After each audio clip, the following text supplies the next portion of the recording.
The session began with the Senate Judiciary Committee chairman making it clear of the importance of the debate now taking place in the U.S. We're really having a debate about what are Americans' fundamental relationship with their own government.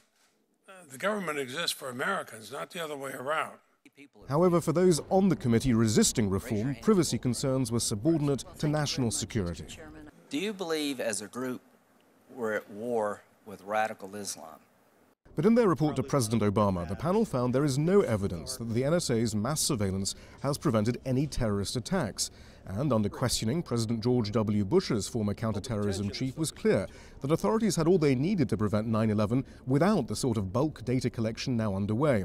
The problem was connecting the dots. The information was in the government at the time, it just wasn't shared.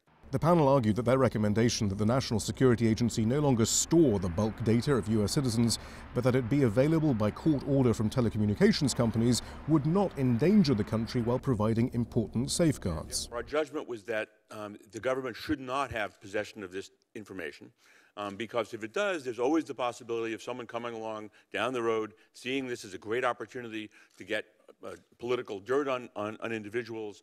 The review board left the issue of the mass monitoring of non-U.S. citizens largely unexamined.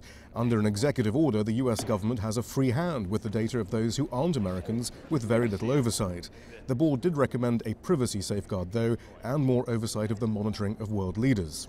The question for some in Congress is whether President Obama will truly address the concerns raised by Edward Snowden's documents on Friday, or simply announce a series of symbolic measures that largely keep bulk data collection intact in an effort to head off meaningful legislative change.